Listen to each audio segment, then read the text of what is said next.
Hello everyone, welcome to our YouTube channel Tamil Vanna Vaanam. In this video, we are going to explain about piling process.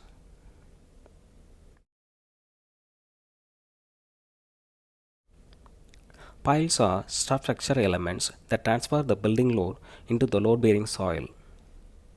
There are different types of piles based on its functionality and material used.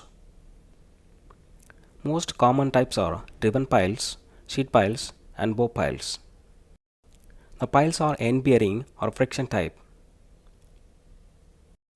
The bow piles are created by making boreholes and replacing with concrete.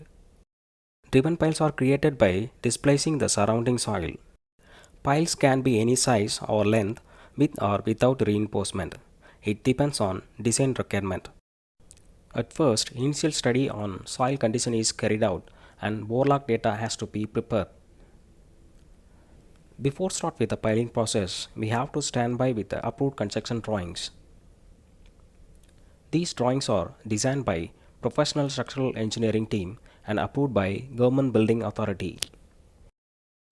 For bow piling process, the main four steps are casing installation, boring, rebar cage lowering, and concreting.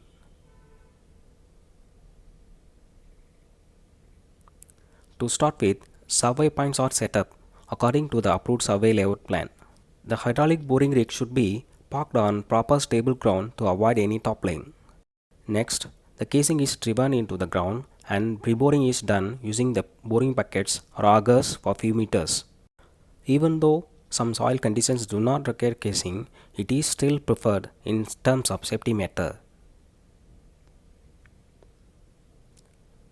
Now, after installing the casing, the verticality and the casing diameter is checked.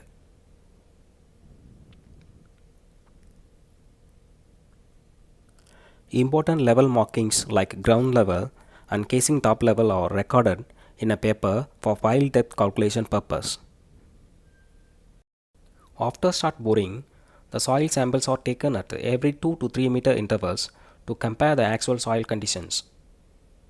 These sample has to be stored in a separate room and kept for few years for case study if anything happen. Bow piles usually dry or wet method.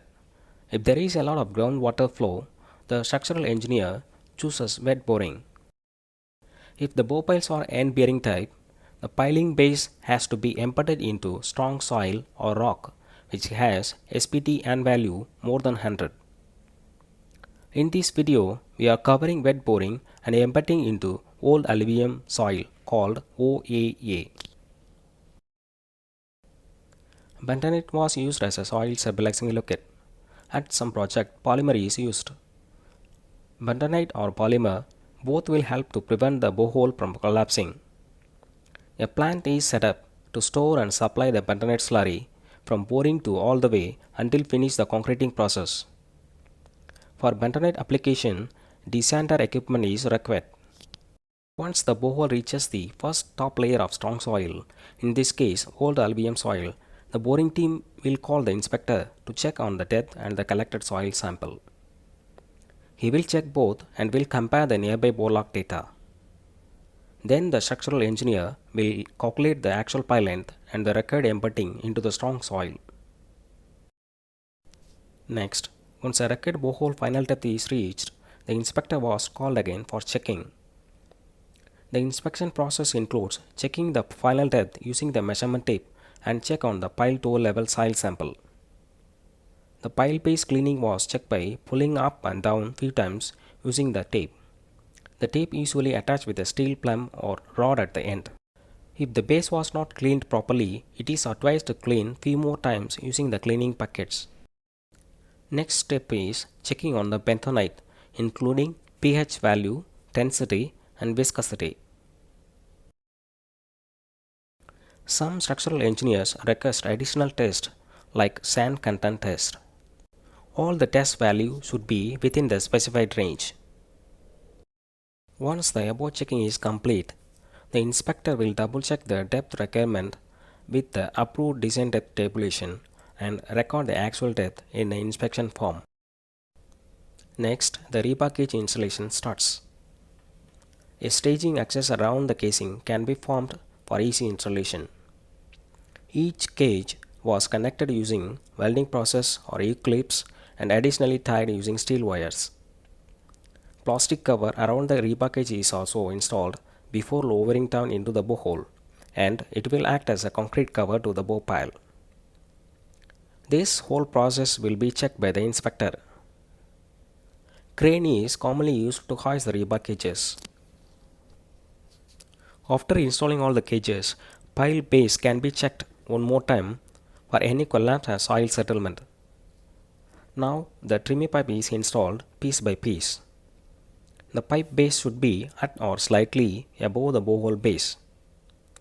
This trimmy pipe will help the concrete to reach the base and to avoid any segregation. In this project, additional borehole cleaning method called airlifting was used. This method is usually asked by the structural engineers if the borehole base is suspected to have a large soil settlement.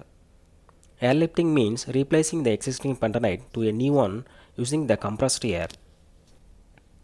The pile base should be clean as much as possible in order to ensure it is seated into a strong soil.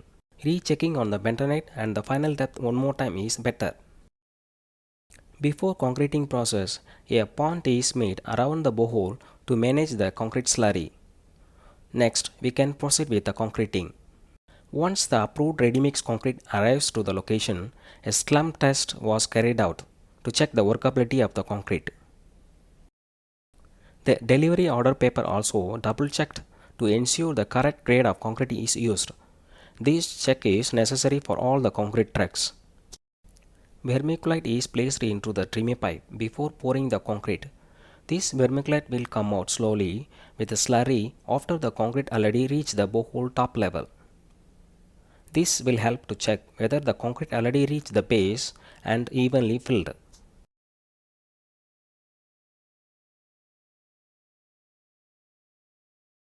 Once certain volume of concrete is poured into the borehole, the trimmy pipe need to be taken out piece by piece.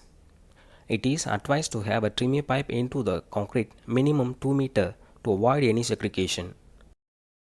The depth level of concrete is checked at a regular interval using the measurement tape, and all these details should be recorded in a paper. Concrete cubes are taken every few meter cube of concrete used. We will cover about this concrete cube in a separate video. Flushing of slurry has to be done until visually see the good concrete overflow from the casing, or in some cases it is checked by using the measurement tape by filling the concrete. Overcasting of concrete 1 or 2 meters is required above the cutoff level of the pile head. This will help to get the sound concrete. Once the concrete almost reaches the top level, the trimmy can be fully taken out.